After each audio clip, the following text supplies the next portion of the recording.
morning students. Welcome to all of you on my YouTube channel Study with CS. मित्रों, जैसा कि हम adjective के टॉपिक को लेकर बात कर रहे थे और एडजेक्टिव के हम काइंड्स को लेकर बात कर रहे थे। अब तक हमने जो तीन प्रमुख प्रकार के जो काइंड्स है या पार्ट्स है हमने उसका डिस्कस किया था। फर्स्ट हमने बात की थी एडजेक्टिव ऑफ क्वालिटी, दूसरा हमने बात की थी एडजेक्टिव ऑफ क्वांटिटी और तीसरा हमने बात की थी एडजेक्टिव ऑफ नंबर। नंबर के अंतर्गत हमने उसको अलग अलग कैटेगरी के अंदर डिवाइड किया था। आशा करता हूं कि वो चीज आपको अच्छे से क्लियर हुई होगी। आज हम उसी चीज को एडजेक्टिव के अगले पार्ट की ओर आगे की ओर बढ़ते हुए यानी हम बात करते हैं फोर्थ नंबर की, यानी डेमोस्ट्रेटिव एडजेक्टिव। डेमोस्ट्रेटिव एडजेक्टिव होता क्या है मित्रों? बहुत ही जैसे कि सिंपल है और नाम से भी क्लियर हो रहा है कि डेमोस्ट्रेटिव एडजेक्टिव होता क्या है। डेमोस्ट्रेटिव एडजेक्टिव का मतलब है नहीं किसी चीज का हमें क्या करना, प्रदर्शन करने के माध्यम से। जैसे कोई इंडिकेट कर रहे हैं, हम संकेत कर रहे हैं, तो संकेत के माध्यम से हम क्या कर रहे हैं, उस चीज की ओर इशारा कर रहे हैं या बता रहे हैं। तो ऐसे चीजों को हम किस प्रकार के डेमोस्ट्रेटिव एडजेक्टिव को हम व्यक्त करते हैं, हम समझते हैं। किस प्रकार से समझते हैं, हम देखते हैं डेमोस्ट्रेटिव एडजेक्टिव होता क्या है। आप मेरे साथ में बने रहें और मेरे साथ में इस चीज को भी क्लियर कीजिए। आइए हम समझते हैं डेमोस्ट्रेटिव एडजेक्टिव होता क्या है।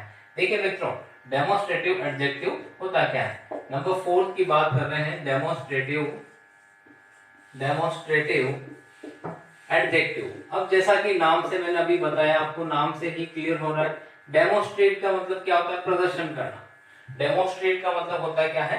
प्रदर्शन करना। यानी हम यहाँ पर कह सकते हैं, क्या कहेंगे, संकेतवाचक विशेषण। यानी हम कहेंगे संकेतवाचक विशेषण।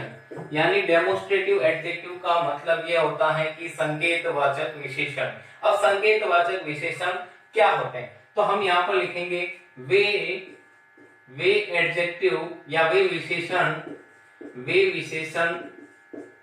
जो किसी व्यक्ति या वस्तु की ओर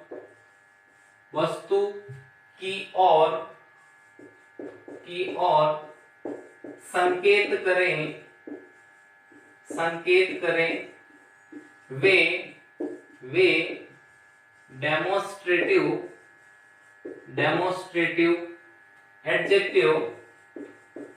डेमोस्ट्रेटिव एडजेक्टिव कहलाते हैं। तो यहाँ पर हमने जो बात की है मित्रों, वो यह बात की है कि वे विशेषण यानी वे एडजेक्टिव जो किसी व्यक्ति या वस्तु की ओर क्या करें, संकेत करें, वे क्या कहलाएंगे? डेमोस्ट्रेटिव एडजेक्टिव कहलाएंगे। अब डेमोस्ट्रेटिव एडजेक्टिव, हालांकि हमने यह चीज पहले भी डिस्कस की थी, आपको अच्छे से पता होगा ऐसा मैं मानता हूं, सोचता हूं, आशा करता हूं, क्योंकि यह चीज हमने पहले भी प्रोनाउन के अंतर्गत भी पढ़ी थी। यानी हमने प्रोनाउन के अंतर्गत बात की थी डेमोस्ट्रेटिव प्रोनाउन। उसी में जैसे जो एडजेक्टिव या जो जिस प्रकार के शब्द आ रखे हैं, वो के वो शब्द डेमोस्ट्रेट यानी डेमोस्ट्रेट करने के लिए उन शब्दों का हम क्या करते हैं, हम उनकी मदद लेते हैं, यानी उन शब्दों के माध्यम से हम समझते हैं। तो यहाँ पर एडजेक्टिव की बात की जाए तो कौन कौन से होते हैं ऐसे एडजेक्टिव? तो यहाँ पर हम बात करते हैं डेमोस्ट्रेट यानी ऐसे शब्द जो संकेत को या व्यक्त करते हैं, उनको हम कौन कौन से हैं देखते हैं। दिस, दूसरा है that, these, those, such, etc। यानी ये शब्द है दिस, दैट, दीज, दोज, सच। ये क्या करते हैं? ये डेमोस्ट्रेट यानी प्रदर्शन करने के लिए हम इनको सब्जेक्ट की तरह क्या करते हैं, यूज भी करते हैं। मित्रों, यहाँ पर अपन को एक चीज विशेष रूप से ध्यान रखनी है, क्योंकि यह चीज हमने पहले भी पढ़ी थी। कौन से अंतर्गत? प्रोनाउन के अंतर्गत। यानी हमने बात की थी डेमोस्ट्रेटिव प्रोनाउन की। तो डेमोस्ट्रेटिव प्रोनाउन भी है और डेमोस्ट्रेटिव एडजेक्टिव है। दोनों के बीच का जो डिफरेंस है वो क्या कंपैरिजन है, उस कंपैरिजन को लेकर हम बात करने वाले हैं। और विशेष रूप से यहाँ पर आपको नोट डाल करके ये चीज समझनी है, ये चीज क्लियर करनी है कि यहाँ पर डेमोस्ट्रेटिव एडजेक्टिव है तो क्यों है, वहां पर डेमोस्ट्रेटिव प्रोनाउन है तो क्यों है। तो दोनों चीजों का हम कंपैरिजन लेकर एक बात लिखने वाले हैं, विशेष रूप से आप भी इस चीज को समझे। तो यहाँ पर स्टार बना के मैं जो चीज लिख रहा हूँ वो विशेष रूप से आपको ध्यान रखनी है, याद रखनी है, क्योंकि हमें कंपैरिजन यानी हमारे जो कंपटीशन एग्जाम के अंतर्गत जब प्रश्न पूछा जाता है वहां पर ऑप्शन के अंतर्गत दोनों चीजें होती है, डेमोस्ट्रेटिव एडजेक्टिव भी होता है, डेमोस्ट्रेटिव प्रोनाउन भी होता है। अब हमारा कंफ्यूजन होता है कि वो डेमोस्ट्रेटिव एडजेक्टिव है या डेमोस्ट्रेटिव प्रोनाउन है। तो यहाँ पर जो चीज हम लिख रहे हैं ये चीज आपको अच्छे से क्लियर करेगी, ऐसा मैं आशा करता हूं। देखिए क्या चीज होता है, यदि यदि यदि इनके बाद किनके बाद, यदि इनके बाद यहां पर हम बात करें दिस दैट दीज दो सच, यदि इनके बाद नाउन का यूज हुआ हो, नाउन का यूज हुआ हो तो ये एडजेक्टिव बन जाते हैं। और यदि इनके बाद, फिर से इनके बाद वही दिस दैट दीज दोज सच, इनके बाद नाउन का यूज नहीं हुआ हो तो प्रोनाउन बन जाते हैं,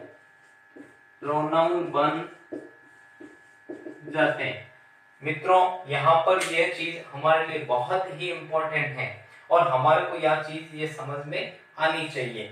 देखिए हमने जो बात की है वो यह बात की है, क्या हमने बात की है, विशेष रूप से हमने यह बात की है, दोनों चीजों को देखें। इनके बाद नाउन का यूज अगर हो रहा है इनके बाद तो वो क्या बन जाएगा, एडजेक्टिव बन जाएगा। और अगर इनके बाद में नाउन का यूज नहीं हो रहा है तो वो क्या बन जाएगा, प्रोनाउन बन जाएगा। ठीक है मित्रों, तो यहाँ पर दोनों चीजें अपन को क्लियर होनी चाहिए कि अगर नाउन आया है इसके बाद में तो वो क्या है, एडजेक्टिव है, अगर नाउन नहीं आया है तो वहां पर वो क्या है, प्रोनाउन है। तो मित्रों हम ये चीज विशेष रूप से आपको ये चीज याद रखनी है, कंसेप्ट को क्लियर रखना है, क्योंकि छोटे छोटे कंसेप्ट हैं वो हमारे को क्लियर होना बहुत ही जरूरी है। अब हम इनके एग्जांपल्स को देखते हैं, लेट्स सी द एग्जांपल। अब दोनों का कंपैरिजन करते हुए हम एग्जांपल करते हैं, दोनों का डेमोस्ट्रेटिव एडजेक्टिव और डेमोस्ट्रेटिव प्रोनाउन का, दोनों का कंपैरिजन के माध्यम से हम समझते हैं, यानी एक सेंटेंस यानी जो एग्जांपल हम लेने वाले हैं उन एग्जांपल से बहुत सारी चीजें क्लियर हो जाएगी और अच्छे से आपको समझ में भी आ जाएगा। हम एक एग्जांपल के माध्यम से, अक्सर मैं कहता रहता हूँ, क्योंकि एग्जांपल यानी भी प्रैक्टिकल जब हम करेंगे तो प्रैक्टिकल से कई सारी चीजें भी क्या होती है, क्लियर होती है। तो प्रैक्टिकल करके हम देखते हैं क्या यह बात सत्य है या असत्य है। ठीक है, तो एग्जांपल्स को लेकर हम बात करते हैं, क्या होता है डेमोस्ट्रेटिव एडजेक्टिव। तो एग्जांपल्स की बात आती है तो मैं एग्जांपल्स के अंतर्गत लिखता हूं, ये देखिए, जैसे मैंने लिखा दिस बुक इज माइन, और दूसरा मैंने एग्जांपल लिखा दिस इज माय बुक। मित्रों दोनों एग्जांपल को अच्छे से देखिए, आपको अच्छे से क्लियर हो जाएगा कि मैंने जो अभी जो बात लिखी थी स्टार बना करके वो चीज यहाँ पर व्यक्त हो रही है, और दोनों चीजों का हम कंपैरिजन भी कर रहे हैं, डेमोस्ट्रेटिव एडजेक्टिव और डेमोस्ट्रेटिव प्रोनाउन का। देखिए यहाँ पर क्या हुआ, यहाँ पर मैंने जो अभी कहा था कि यदि इनके बाद यानी दिस और दैट, इनके बाद यदि नाउन आता है, यहाँ देखिए मित्रों, यहाँ बुक जो है वो क्या है, एक नाउन है, बुक क्या है, एक नाउन है, तो वह क्या बन जाता है, एडजेक्टिव बन जाता है। यानी यहाँ पर ये क्या हुआ, डेमोस्ट्रेटिव क्या बन गया, एडजेक्टिव बन गया। ठीक है। और दूसरे वाले सेंटेंस के अंदर हम बात करें, यहाँ पर दिस डेमोन्स्ट्रेट करने के लिए आया, लेकिन इसके जस्ट आगे क्या रखिए, वर्ब आ रखी है, यानी यहाँ पर ये जो चीज है, यहाँ पर क्या चीज बन गई, डेमोन्स्ट्रेटिव, डेमोन्स्ट्रेटिव प्रोनाउन बन गया। मित्रों दोनों चीज आशा करता हूं कि आपको समझ में आई होगी। और भी एग्जांपल्स हम देखते हैं, जैसे एग्जांपल्स के अंतर्गत हम बात करें, these grapes are sure। आपको अच्छे से पता चल गया होगा, these वर्ड उसके बाद में क्या रखा, नाउन आ रखा है, क्या बन गया, डेमोन्स्ट्रेटिव एडजेक्टिव बन गया। और देखते हैं दूसरे किस प्रकार से, those pictures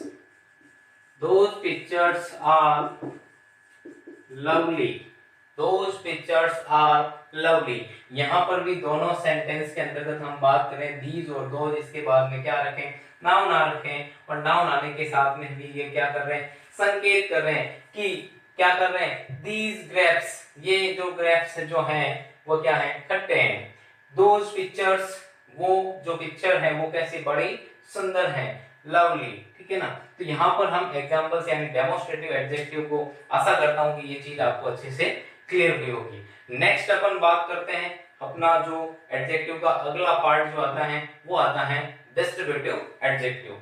डिस्ट्रीब्यूटिव एडजेक्टिव होता क्या है उसको भी अपन देखते हैं कि डिस्ट्रीब्यूटिव एडजेक्टिव वर्क किस प्रकार से करेगा। तो मित्रों यहाँ पर हम समझते हैं डिस्ट्रीब्यूटिव एडजेक्टिव होता क्या है। डिस्ट्रीब्यूटिव एडजेक्टिव को लेकर हम डिस्कस करने वाले हैं, और डिस्ट्रीब्यूटिव एडजेक्टिव के अंतर्गत हम बात करेंगे कि डिस्ट्रीब्यूटिव एडजेक्टिव होता क्या है। आइए समझते हैं डिस्ट्रीब्यूटिव एडजेक्टिव किस प्रकार से वर्क करता है, उसका क्या कंसेप्ट है, क्या स्ट्रक्चर पैटर्न रहता है, और उसके अंदर कौन कौन से प्रमुख बातें हमारे को ध्यान में रखनी है। मित्रों बहुत ही सिंपल है। पार्ट्स ऑफ स्पीच जो कि हमारा मेन जो इंग्लिश का कहे रीढ़ की हड्डी का कह सकते हैं कि काम करता है, ये छोटे छोटे कंसेप्ट्स आपको क्लियर होना बहुत ही जरूरी। देखते हैं डिस्ट्रीब्यूटिव एडजेक्टिव होता क्या है। ये भी बहुत ही सिंपल है। डिस्ट्रीब्यूटिव एडजेक्टिव क्या होते हैं, तो हम बात करते हैं अपने 5th नंबर की, डिस्ट्रीब्यूटिव एडजेक्टिव। देखिए डिस्ट्रीब्यूटिव एडजेक्टिव नाम से भी कुछ चीजें तो क्लियर हो जाती है। डिस्ट्रीब्यूट करना यानी क्या करना, बांटना। डिस्ट्रीब्यूट करना क्या करना, बांटना। तो यहाँ पर हम आराम से कह सकते हैं, क्या कर सकते हैं, विभाजन सूचक, ठीक है ना, विभाग सूचक विशेषण, यानी बांटने वाले वे विशेषण वे क्या कहलाते हैं, डिस्ट्रीब्यूटिव एडजेक्टिव कहलाते हैं। बहुत ही सिंपल शब्द में तो यहाँ पर हम लिख सकते हैं, या इसकी डेफिनेशन के अंतर्गत कह सकते हैं, वे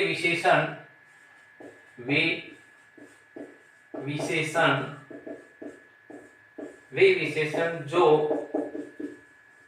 नाउन्स को बांटते हैं, वे डिस्ट्रीब्यूटिव एडजेक्टिव कहलाते हैं। सिंपल शब्द में हमने ये कह दिया, वे विशेषण जो नाउन्स को क्या करते हैं, बांटते हैं, वे डिस्ट्रीब्यूटिव एडजेक्टिव कहलाते हैं। हालांकि ये चीज हमने अच्छे से पहले भी बात की है, पहले भी यानी प्रोनाउन के अंतर्गत भी बात की थी और एडजेक्टिव के अंतर्गत भी हमने बात की थी। तो यहाँ पर बहुत ही कुछ इतना सिंपल है कि इसमें सिर्फ आपको ये ध्यान में रखना है कि डिस्ट्रीब्यूटिव एडजेक्टिव ये होता है। अब डिस्ट्रीब्यूटिव एडजेक्टिव को व्यक्त करने वाले कौन कौन से ऐसे एडजेक्टिव हैं उनको हम लिखते हैं। जैसे हम बात करें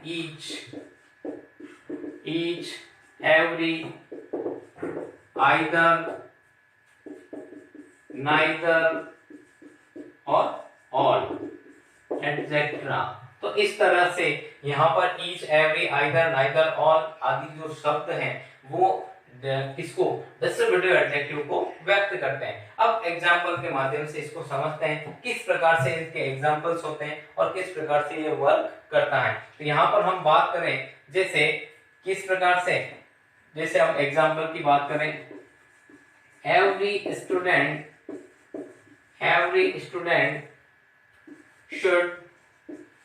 should be punctual। every student should be punctual, ठीक है ना। every student should be punctual. यहाँ पर सभी के लिए क्या गया, एक के लिए नहीं, सभी विद्यार्थियों के लिए बात कही गई कि सभी विद्यार्थी जो कैसे हैं, पंक्चुअल हैं। और दूसरा एग्जांपल हम देखते हैं, जैसे every boy was given a uniform। every boy was given a uniform यानी प्रत्येक विद्यार्थी को क्या दी गई, एक यूनिफॉर्म दी गई। तो यहाँ पर जितने भी ये शब्द आ रखे हैं मित्रों, यहाँ पर हमारे को ये चीज समझनी है, यहाँ पर एवरी, यहाँ पर भी एवरी। एक और एग्जांपल देखते हैं, उस एग्जांपल के अंतर्गत भी हम बात करते हैं। जैसे हम बात करें ईच ग्रुप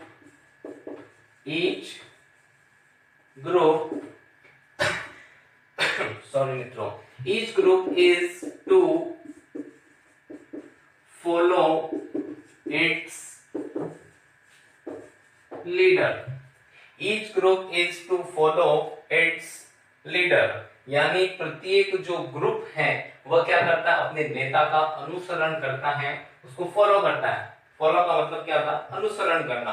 तो यहाँ पर जो शब्द है, यहाँ पर फिर से वही ईच जो है वह क्या आ गया, अपना डिस्ट्रीब्यूटिव एडजेक्टिव आ गया। तो मित्रों आशा करता हूं कि हमने आज जो डिस्कस किया था दो चीजों को लेकर, एडजेक्टिव, ठीक है ना, एक तो डेमोस्ट्रेटिव एडजेक्टिव और दूसरा हमने बात की थी डिस्ट्रीब्यूटिव एडजेक्टिव की। आशा करता हूं कि ये चीज आपको अच्छे से क्लियर हुई होगी और ऐसा मानता हूं, विश्वास रखता हूं कि आपको सारी चीजें धीरे धीरे, या आप प्रैक्टिस जो कर रहे हैं उसमें कई सारी चीजें खुलकर सामने आ रही हैं। आपका जो वोकैबुलरी या जो पार्ट्स ऑफ स्पीच का जो पार्ट्स कह सकते हैं वो बहुत ही मजबूत, स्ट्रॉन्ग होने वाला है। और ऐसा मैं मानता हूँ, विश्वास करता हूँ, कामना करता हूं कि इस जो आप तैयारी कर रहे हैं कंपटीशन के अंदर, किसी भी फील्ड के अंदर, तो वहां पर आपको जरूर सक्सेस मिले। ऐसा ही इन्हीं शब्दों के साथ में अब आपसे मैं चाहूंगा अलविदा। नेक्स्ट अगली क्लास में फिर से मिलते हैं उसी प्रकार से, वही अक्सर मैं कहता हूं, नए जोश नई ऊर्जा के साथ में दोबारा आपके सामने कुछ नया लेकर के उपस्थित होऊंगा। तब तक के लिए मुझे दीजिए इजाजत, मिलते हैं अगली क्लास में। अलविदा, नमस्कार।